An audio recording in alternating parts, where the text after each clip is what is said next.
오늘 우리에게 주시는 하나님의 말씀은 열왕기상 12장 28절부터 33절까지의 말씀입니다. 제가 하나님의 말씀을 봉독하겠습니다. 이에 계획하고 두 금송아지를 만들고 무리에게 말하기를 너희가 다시는 예루살렘에 올라갈 것이 없도다. 이스라엘아, 이는 너희를 애굽 땅에서 인도하여 올린 너희의 신들이라 하고 하나는 베델에 두고 하나는 단에 둔지라. 이 일이 죄가 되었으니 이는 백성들이 단까지 가서 그 하나에게 경배함이더라. 그가 또 산당들을 짓고 레위 자손 아닌 보통 백성으로 제사장을 삼고 여덟째 날 곧 그달 15째 날로 절기를 정하여 유다의 절기와 비슷하게 하고 제단에 올라가되 베델에서 그와 같이 행하여 그가 만든 송아지에게 제사를 드렸으며 그가 지은 산당의 제사장을 베델에서 세웠더라. 그가 자기 마음대로 정한 달, 곧 여덟째 달 15째 날로 이스라엘 자손을 위하여 절기로 정하고 베델에 쌓은 제단에 올라가서 분향하였더라. 아멘. 지난 주일에 우리는 여로보암이 범죄한 이유에 대해서 생각해 보았습니다. 자기에게 주신 모든 것을 감사와 기쁨으로 받은 것이 아니라 비교의식과 상대적 박탈감 때문에 불평과 원망으로 가득했던 여로보암의 마음을 들여다보았습니다. 오늘은 그 여로보암이 저지른 범죄에 대해서 조금 더 구체적으로 살펴보고자 합니다.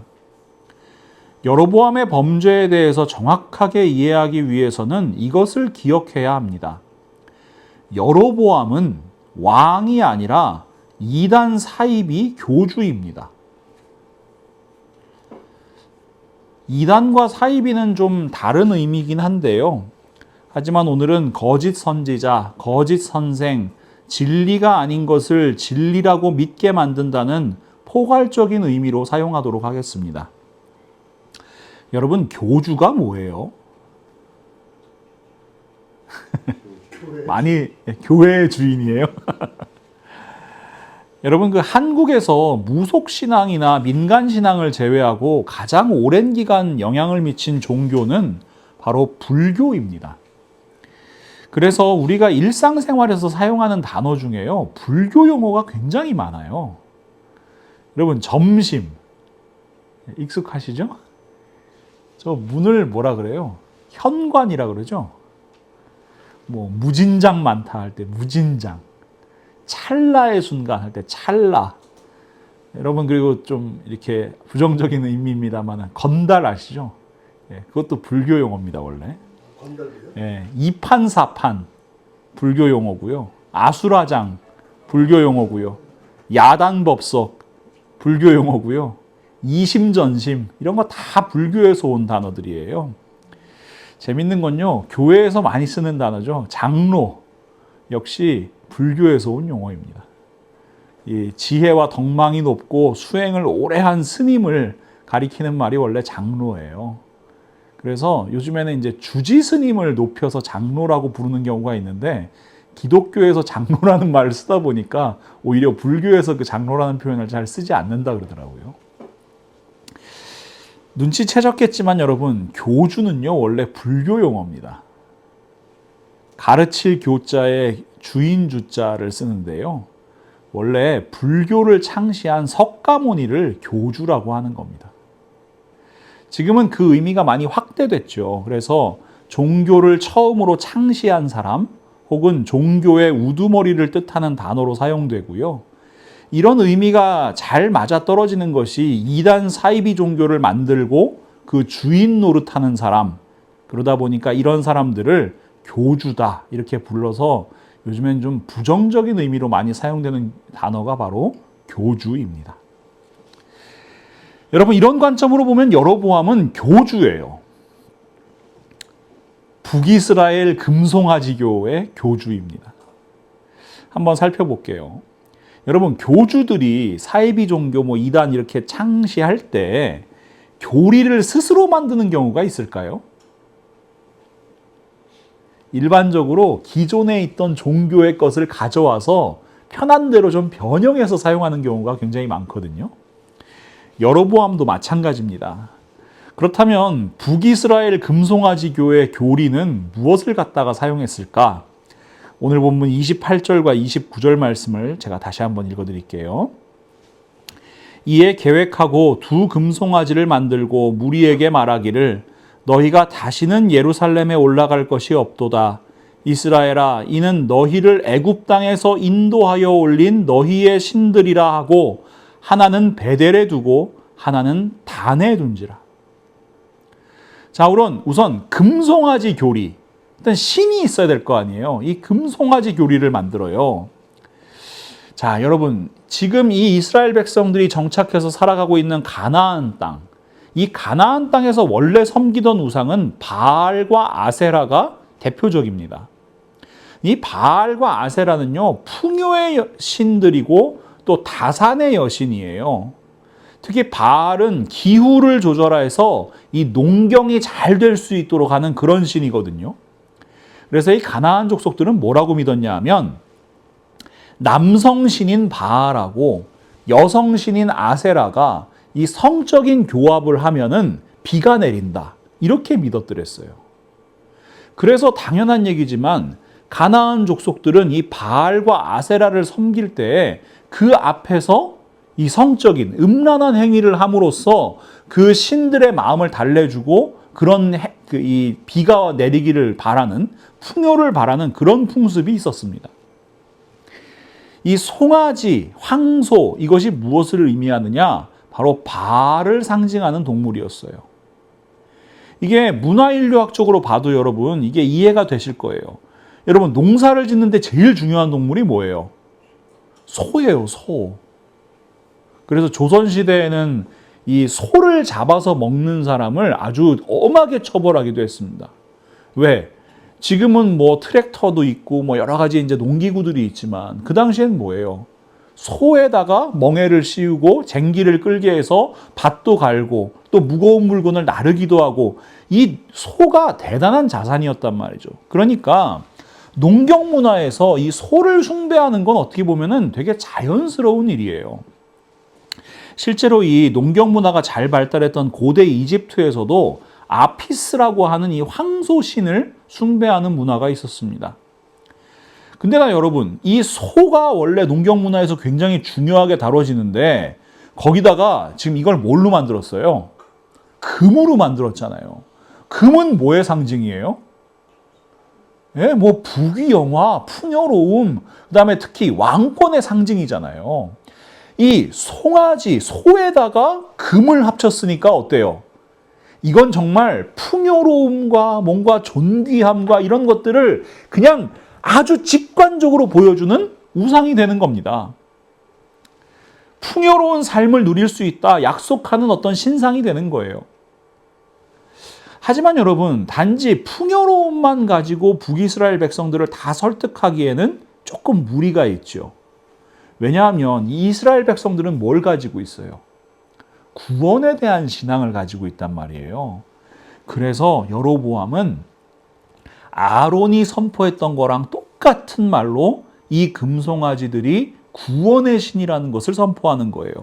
출애굽기 32장 4절 말씀을 다 기억하실 텐데요. 아론이 그들의 손에서 금고리를 받아 부어서 조각칼로 새겨 송아지 형상을 만드니 그들이 말하되 이스라엘아, 이는 너희를 애굽 땅에서 인도하여 낸 너희의 신이로다 하는지라. 구원의 서사를 금송아지에 가져오는 겁니다. 이렇게 금송아지 교리가 만들어지는 거예요. 이 금송아지들을 베델하고 단에 두었다는 것도 북이스라엘 금송아지교 교리에서 상당히 중요한 부분입니다. 위치는 베델은 북이스라엘의 최남단이고요. 단은 북이스라엘의 최북단이에요. 자, 먼저 베델부터 한번 살펴볼까요? 베델은 하나님의 집이라는 뜻입니다. 베트하고 엘을 합친 단어예요. 여러분 그 유래에 대해서 잘 알고 계실 겁니다. 창세기 28장 10절에서 19절을 보시면 이 아버지와 형을 속이고 축복을 가로챈 야곱이 도망을 치다가 이곳에서 묵게 돼요. 야곱이 브엘세바에서 떠나 하란으로 향하여 가더니 한 곳에 이르러는 해가 진지라. 거기서 유숙하려고 그곳에 한 돌을 가져다가 베개로 삼고 거기 누워 자더니 꿈에 본즉 사닥다리가 땅 위에 서 있는데 그 꼭대기가 하늘에 닿았고 또 본즉 하나님의 사자들이 그 위에서 오르락내리락하고 또 본즉 여호와께서 그 위에 서서 이르시되 나는 여호와니 너의 조부 아브라함의 하나님이요 이삭의 하나님이라. 네가 누워있는 땅을 내가 너와 네 자손에게 주리니 네 자손이 땅의 티끌같이 되어 네가 서쪽과 동쪽과 북쪽과 남쪽으로 퍼져나갈지며 땅의 모든 족속이 너와 네 자손으로 말미암아 복을 받으리라. 내가 너와 함께 있어 네가 어디로 가든지 너를 지키며 너를 이끌어 이 땅으로 돌아오게 할지라. 내가 네게 허락한 것을 다 이루기까지 너를 떠나지 아니하리라 하신지라. 야곱이 잠이 깨어 이르되 여호와께서 과연 여기 계시거늘 내가 알지 못하였도다. 이에 두려워하여 이르되 두렵도다 이곳이요 이것은 다름 아닌 하나님의 집이요. 이것이 베델입니다. 이는 하늘의 문이로다 하고 야곱이 아침에 일찍이 일어나 베개로 삼았던 돌을 가져다가 기둥으로 세우고 그 위에 기름을 붓고 그곳 이름을 베델이라 하였더라. 이 성의 옛 이름은 루스더라. 이런 이유 때문에 여러분 이스라엘 백성들에게 베델이라는 성읍은 신성한 땅이에요. 언약과 축복의 땅이에요. 하나님을 만날 수 있는 곳이에요. 이곳에서 하늘에 사다리가 있었잖아요. 하나님께서 서서 말씀하셨잖아요. 그래서 이 금송아지를 세우기 전에도 이스라엘 백성들은 베델을 대단히 의미 있는 장소로 여겼습니다. 그러니까 그곳에 금송아지를 갖다 놓고 하나님을 만날 수 있는 이곳에 와서 너희의 하나님인 금송아지를 만나라. 이런 교리가 아주 쉽게 만들어지는 거예요. 그렇다면 단은 어떤 곳입니까? 여러분 기억하실 거예요. 사사시대에 미가라는 사람이 자신을 위해서 우상을 만듭니다. 그리고 제사장을 세워요. 그때 이스라엘 12지파 중 하나인 단 지파가 그때까지 기업이 없었거든요. 그래서 거주할 땅을 찾아서 이리저리 정탐을 다니던 중에 이 미가의 집에 있던 제사장을 만나서 일종의 신탁을 받게 됩니다. 사사기 18장 1절에서 6절 말씀입니다. 그때 이스라엘에 왕이 없었고 단 지파는 그때 거주할 기업의 땅을 구하는 중이었으니 이는 그들이 이스라엘 지파 중에서 그때까지 기업을 분배받지 못하였음이라. 단 자손이 소라와 에스다올에서부터 그들의 가족 가운데 용맹스런 5사람을 보내어 땅을 정탐하고 살피게 하며 그들에게 이르되 너희는 가서 땅을 살펴보라 하매 그들이 에브라임 산지에 가서 미가의 집에 이르러 거기서 유숙하니라. 그들이 미가의 집에 있을 때 그 레위 청년의 음성을 알아듣고 그리로 돌아가서 그에게 이르되 누가 너를 이리로 인도하였으며 내가 여기서 무엇을 하며 여기서 무엇을 얻었느냐 하니 그가 그들에게 이르되 미가가 이러이러하게 나를 대접하고 나를 고용하여 나를 자기의 제사장으로 삼았느니라 하니라. 그들이 그에게 이르되 청하건대 우리를 위하여 하나님께 물어보아서 우리가 가는 길이 형통할는지 우리에게 알게 하라 하니 그 제사장이 그들에게 이르되 평안히 가라. 너희 가는 길은 여호와 앞에 있느니라 하니라. 이 제사장이 말한 것처럼 가요. 근데 이 사람들이 가서 좋은 땅을 발견합니다. 그러니까 어떻게 된 거예요? 이 제사장 용하네. 이 제사장 신기 있네. 이렇게 되는 거예요. 그래서 이 단 지파가요, 그 땅을 향해서 올라갈 때 이 미가의 집에 들려가지고는 이 제사장도 데려가고 또 제사장이 섬기던 그 우상도 가져가게 됩니다. 이게 사사기 18장 27절에서 31절 말씀인데요. 단 자손이 미가가 만든 것과 그 제사장을 취하여 라이스에 이르러 한가하고 걱정 없이 사는 백성을 만나 칼날로 그들을 치며 그 성읍을 불사르되 그들을 구원할 자가 없었으니 그 성읍이 베드르홉 가까운 골짜기에 있어서 시돈과 거리가 멀고 상종하는 사람도 없었음이더라. 단 자손이 성읍을 세우고 거기 거주하면서 이스라엘에게서 태어난 그들의 조상 단의 이름을 따라 그 성읍을 단이라 하니라. 그 성읍의 본 이름은 라이스였더라. 단 자손이 자기들을 위하여 그 새긴 신상을 세웠고 모세의 손자요 게르솜의 아들인 요나단과 그의 자손은 단 지파의 제사장이 되어 그 땅 백성이 사로잡히는 날까지 이르렀더라.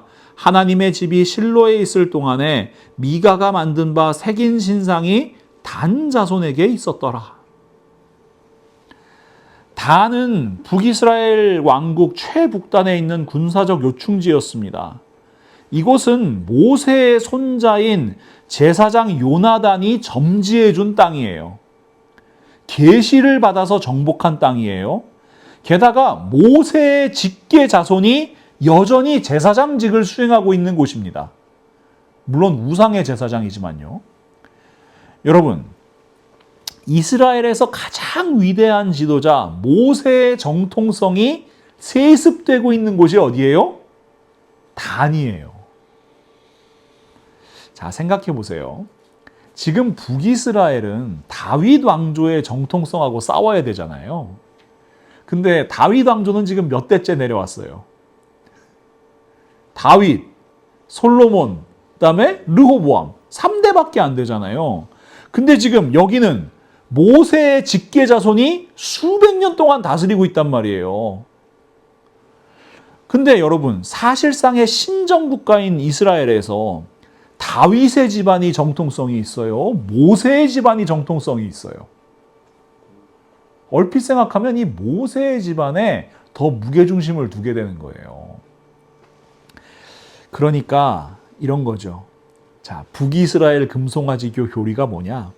단에 가면 이 정통성 있는 모세의 후손 제사장과 너희의 신인 금송아지를 만날 수 있고 거기서 제사 드리면 이 단 지파가 자신들의 영토를 얻은 것 같이 너희도 너희가 원하는 것을 얻게 될 거야 라는 교리가 만들어지게 되는 겁니다. 바로 이것이 여로보암이 만든 북이스라엘 금송아지 교회의 핵심 교리 3가지입니다. 그런데 말입니다. 당연하게도 이 모든 것은 하나님의 뜻이 아닙니다. 얼핏 보면 아주 그럴듯해 보여요. 성경에 기록된 막 근거도 찾을 수 있어요. 이것이 모든 이단 사이비 종교에서 사람들을 미혹하기 위해서 사용하는 수법이에요. 그래서 우리는 하나님의 말씀을 바로 알아야 하는 겁니다. 하나님께서는 북이스라엘 금송아지 교회 교리와는 전혀 다른 말씀을 하시거든요. 하나님께서 뭐라고 말씀하시죠? 첫째, 하나님께서는 하나님만 섬기라고 말씀하십니다.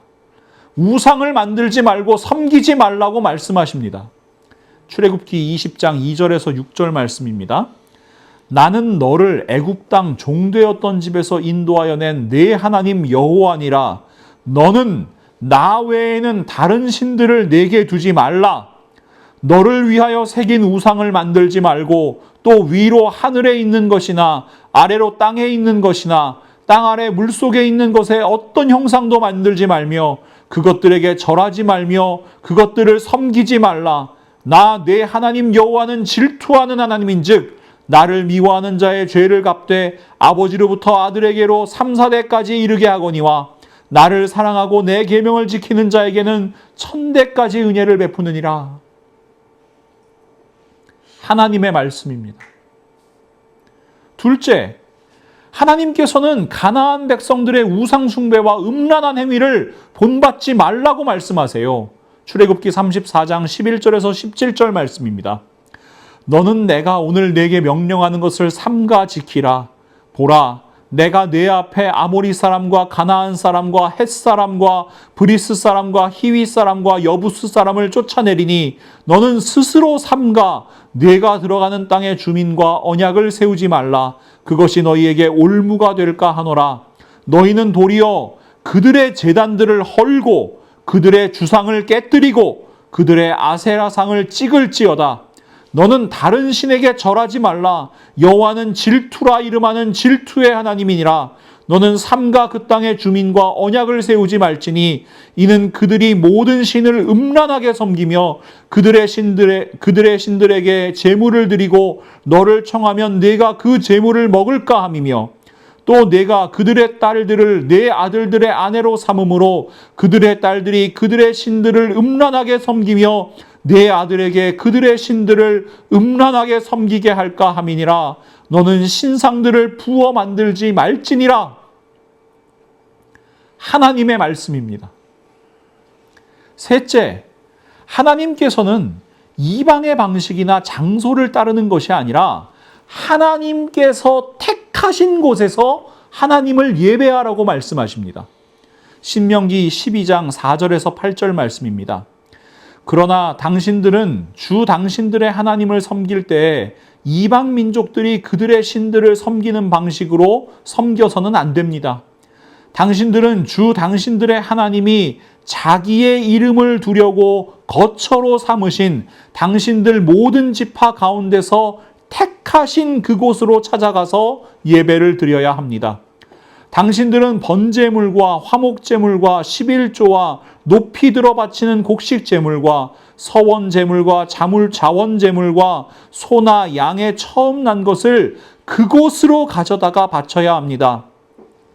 당신들은 주 당신들의 하나님이 계시는 그 앞에서 먹도록 하십시오. 그리고 주 당신들의 하나님이 당신들이 수고한 일에 복을 주신 것을 생각하면서 가족과 함께 즐거워하십시오.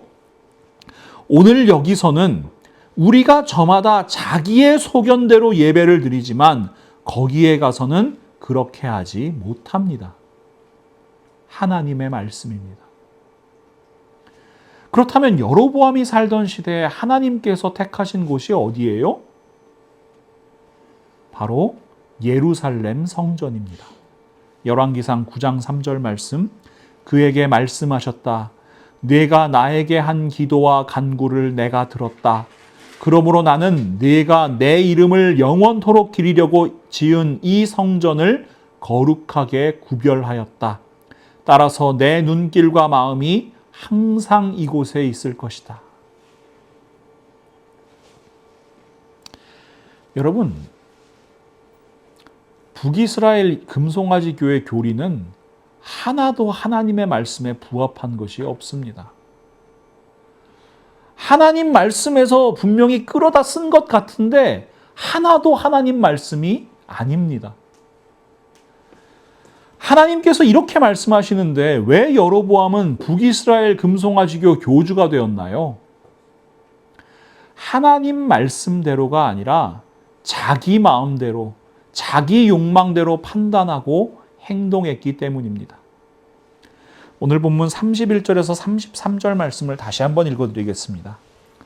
그가 또 산당들을 짓고 레위 자손 아닌 보통 백성으로 제사장을 삼고 여덟째 달 곧 그 달 15째 날로 절기를 정하여 유다의 절기와 비슷하게 하고 제단에 올라가되 베델에서 그와 같이 행하여 그가 만든 송아지에게 제사를 드렸으며 그가 지은 산당의 제사장을 베델에서 세웠더라.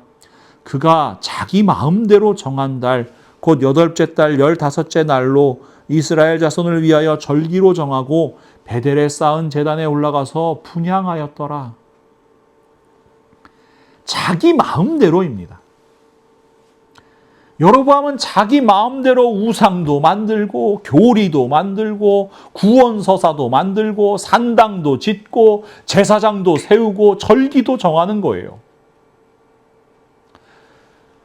우리 잘 알고 있는 사사기의 마지막 말씀 살펴보면 이렇잖아요. 사사기 21장 25절 말씀. 그때 이스라엘의 왕이 없으므로 사람이 각기 자기의 소견에 옳은 대로 행하였더라. 아니 근데 지금 왕이 있잖아요. 여로보암이라는 왕이 있잖아요. 근데 왜 이래요? 하나님께서 원하시는 왕은 이런 모습이어야 하기 때문입니다. 신명기 17장 18절에서 20절 말씀. 그가 왕위에 오르거든 이 율법서의 등사본을 레위 사람 제사장 앞에서 책에 기록하여 평생에 자기 옆에 두고 읽어 그의 하나님 여호와 경외하기를 배우며 이 율법의 모든 말과 이 규례를 지켜 행할 것이라. 그리하면 그의 마음이 그의 형제 위에 교만하지 아니하고 이 명령에서 떠나 좌로나 우로나 치우치지 아니하리니 이스라엘 중에서 그와 그 자손이 왕 위에 있는 날이 장구하리라. 자, 이 하나님 말씀에 따르면요, 오늘 본문 말씀에는 하나님께서 말씀하시는 왕이 없는 겁니다. 왕의 모습을 하고 있지만 여로보암은 북이스라엘 금송아지교 교주인 거예요. 사랑하는 믿음의 동역자 여러분, 우리는 북이스라엘 금송아지교 신도가 아니잖아요. 부활하신 예수 그리스도를 믿는 그리스도인이잖아요. 그렇다면 우리는 바로 믿고 바로 행해야 할 거 아닙니까? 하나님 말씀대로, 예수님 말씀대로 믿고 행해야 할 거 아닙니까? 그럼 예수님께서는 뭐라고 말씀하시죠? 사마리아 지역 수가라는 성읍에 살던 여인이 예수님께 묻습니다. 요한복음 4장 20절에서 24절 말씀입니다. 죄송합니다. 우리 조상들은 이 산에서 예배하였는데 당신들의 말은 예배할 곳이 예루살렘에 있다 하더이다. 예수께서 이르시되 여자여 내 말을 믿으라. 이 산에서도 말고 예루살렘에서도 말고 너희가 아버지께 예배할 때가 이르리라. 너희는 알지 못하는 것을 예배하고 우리는 아는 것을 예배하노니 이는 구원이 유대인에게서 남이라. 아버지께 참되게 예배하는 자들은 영과 진리로 예배할 때가 오나니 곧 이때라. 아버지께서는 자기에게 이렇게 예배하는 자들을 찾으시니라. 항상 읽는 말씀인데요. 우리 한 목소리 읽어볼까요? 하나님은 영이시니 예배하는 자가 영과 진리로 예배할지니라. 아멘. 자, 이 여인은 묻는 겁니다. 자기 조상들은 그리심산에서 예배를 드렸어요. 근데 유대인들은 예루살렘에서 예배를 드려야 된다고 얘기를 해요. 무엇이 맞는 겁니까? 예수님께서는 명확하게 말씀하시죠. 참된 예배는 장소에 달려있는 것이 아니라고요. 하나님은 영이시기 때문에 예배하는 사람은 영과 진리로 예배해야 한다고요. 근데 여러분, 이 선포는 그 시대뿐만 아니라 모든 문화, 모든 종교를 다 뒤집어 놓는 혁명적인 선포였습니다. 왜 그러냐면요.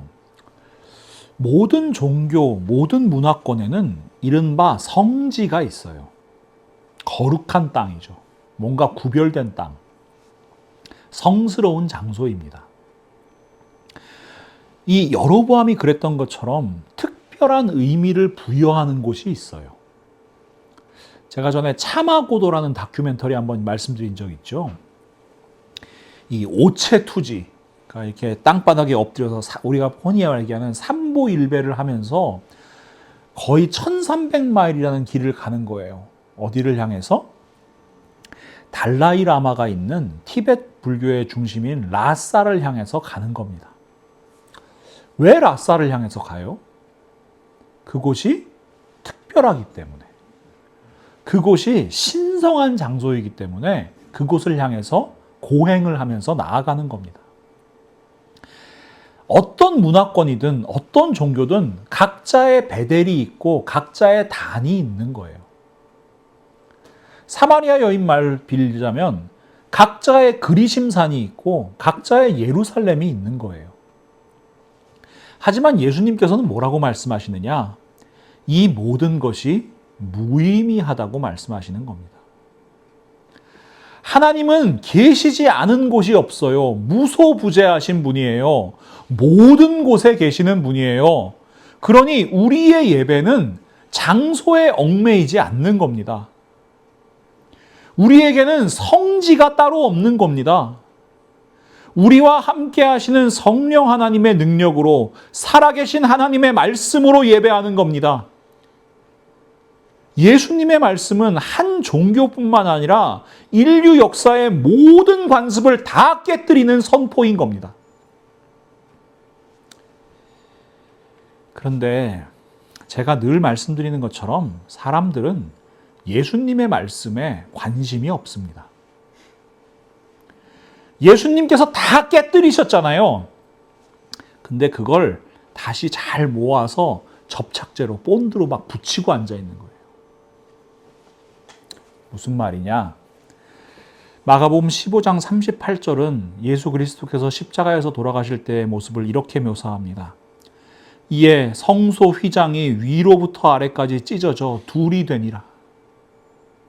히브리서 10장 19절에서 20절 말씀은 이 모습에 대해서 이렇게 해석하죠. 그러므로 형제들아 우리가 예수의 피를 힘입어 성소에 들어갈 담력을 얻었나니 그 길은 우리를 위하여 휘장 가운데로 열어놓으신 새로운 살 길이요 휘장은 곧 그의 육체니라.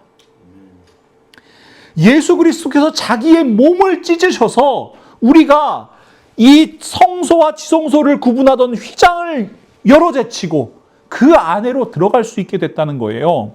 히브리서 4장 16절 말씀, 그러므로 우리는 긍휼하심을 받고 때를 따라 돕는 은혜를 얻기 위하여 은혜의 보좌 앞에 담대히 나아갈 것이니라. 성전에 있는 지성소는 아무나 들어갈 수 없는 성지 중의 성지였습니다.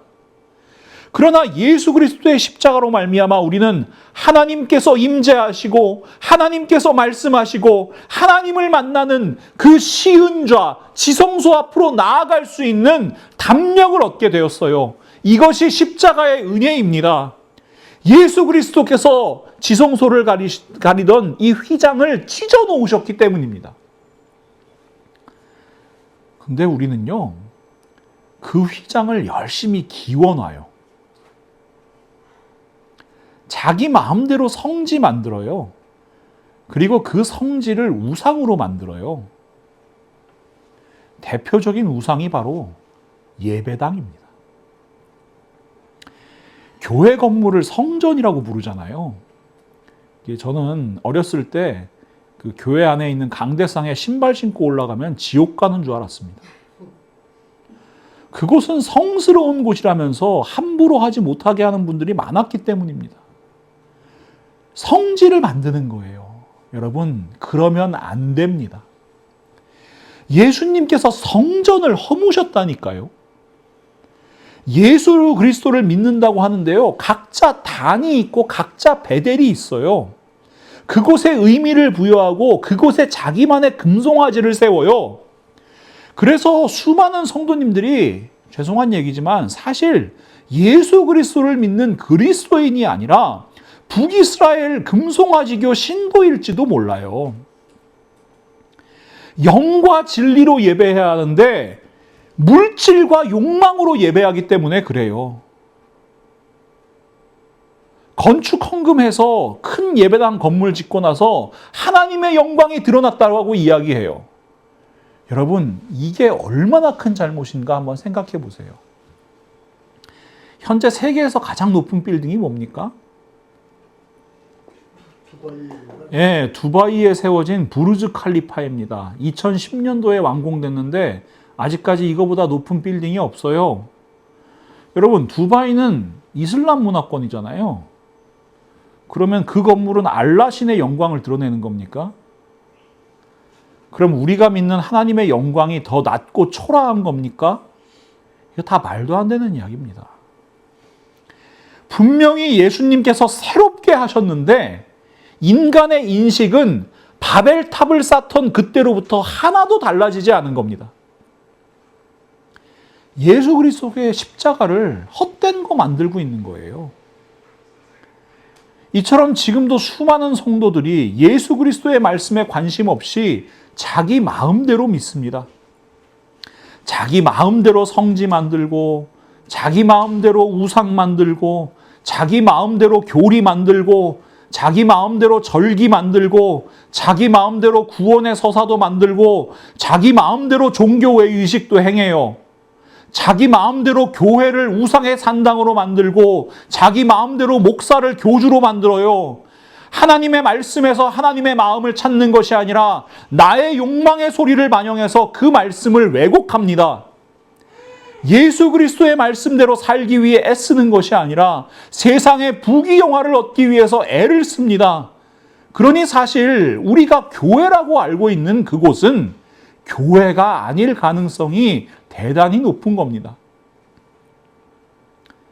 성도라고 자신하는 이들은 대부분 성도가 아닐 가능성이 대단히 높다는 이야기입니다. 이것이 교회의 변질이고 성도의 타락입니다. 사랑하는 성도 여러분, 시대가 악합니다. 베드로 사도의 엄중한 경고가 2000년 지난 지금도 여전히 유효합니다. 베드로 후서 2장 1절에서 3절 말씀 함께 읽어볼까요? 전에 이스라엘 백성 가운데 거짓 예언자들이 일어난 것과 같이 여러분 가운데도 거짓 교사들이 나타날 것입니다. 그들은 파멸로 몰고 갈 이단을 몰래 끌어들일 것입니다. 그래서 그들은 자기들을 값주고 사신 주님을 부인하고 자기들이 받을 파멸을 재촉할 것입니다. 많은 사람이 그들을 본받아서 방탕하게 될 것이니 그들 때문에 진리의 길이 비방을 받게 될 것입니다. 또 그들은 탐욕에 빠져 그럴듯한 말로 여러분의 호주머니를 털어갈 것입니다. 하나님께서는 이미 오래전에 그들에게 내리실 심판을 정해놓으셨습니다. 파멸이 반드시 그들에게 닥치고 말 것입니다. 거짓 선지자들, 거짓 교사들, 사이비 이단 교주들, 타락한 목사들, 복음을 왜곡해서 자신의 정욕과 탐심을 채우는 사람들이 너무나 많은 시대입니다. 여러분, 여로보암의 시대는 끝나지 않았습니다. 그러니 분별하십시오. 제가 오늘 말씀을 묵상하고 설교를 준비하면서 가장 가슴이 답답했던 것이 무엇인지 아십니까? 여로보암 왕이 북이스라엘에서 금송아지교 만들고 교주가 되는 과정에서 단 한 사람도 반대하는 목소리를 냈다는 기록이 없다는 거예요. 제가 벌거벗은 임금님 이야기가 떠오르더라고요. 옷을 좋아하는 왕이 이 사기꾼들한테 속잖아요. 야, 이것은 지혜로운 사람에게만 보이는 옷입니다. 그러면서 이제 임금님한테 입혀주는데 자기는 아무리 봐도 옷을 입은 것 같지가 않거든요. 그래서 왕은 그래도 자기가 안 지혜롭지는 않다는 걸 보여줘야 될 거 아니에요. 그래서 벌거벗은 채로 거리를 활보하게 됩니다. 근데 여러분, 이 이야기를 어떻게 읽으세요? 이 동화를 어른의 시각으로 읽으면 좀 다르게 보이는 부분들이 있는데요. 이 벌거벗은 임금님 이야기들을 대부분 이 어리석은 임금의 이야기다라고 얘기하는데 저는 좀 다르게 해석해요. 저는요, 이 벌거벗은 임금님이 사실 엄청난 권력과 힘을 가진 인물이라고 확신합니다. 왜냐하면요, 여러분, 지혜로운 사람 눈에만 보인다면서요. 그럼 내가 이 옷을 입고 밖에 나가면 어떻게 되는 거예요? 사람들이 다 지혜로워요? 아니, 뭐 지혜로운 사람도 있겠지만 안 지혜로운 사람도 있을 거 아니에요. 그럼 그 사람들 눈에는 어떻게 보여요, 내가? 벌거벗은 것처럼 보일 거 아니에요. 아니, 자기 눈에도 안 보이는데 그 사람들 눈에 보이겠습니까? 근데 이 왕은요, 거리낌이 없는 겁니다. 아니, 내가 벌거벗은 채로 밖에 나가더라도, 아니면 누군가 내가 벌거벗은 모습을 보더라도 누가 감히 나에게 무슨 말을 할 수 있을 것인가? 실제로 여러분, 옆에 있는 신하들도 아무 말 못하잖아요. 백성들은 할 수 있을까요? 못해요. 그러니까 이 왕은요, 엄청난 권력을 가진 거예요. 근데 여러분, 누가 진실을 이야기하죠?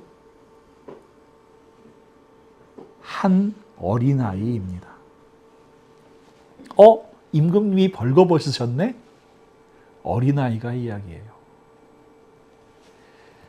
그래서 저는 예수님께서 우리에게 이렇게 말씀하셨다고 믿습니다. 마태복음 11장 25절과 26절 말씀. 그때 예수께서 대답하여 이르시되 천지의 주제이신 아버지여, 이것을 지혜롭고 슬기 있는 자들에게는 숨기시고 어린아이들에게는 나타내심을 감사하나이다. 옳소이다. 이렇게 된 것이 아버지의 뜻이니이다. 마가복음 10장 14절과 15절 말씀, 예수께서 보시고 노하시어 이르시되 어린아이들이 내게 오는 것을 용납하고 금하지 말라. 하나님의 나라가 이런 자의 것이니라. 내가 진실로 너희에게 이르노니 누구든지 하나님의 나라를 어린아이와 같이 받들지 않는 자는 결단코 그곳에 들어가지 못하리라. 어린아이와 같이 하나님의 말씀을, 하나님의 나라를 받들어야 진리를 바라볼 수 있습니다. 진리 아닌 것을 진리 아닌 것이라고 이야기할 수 있습니다.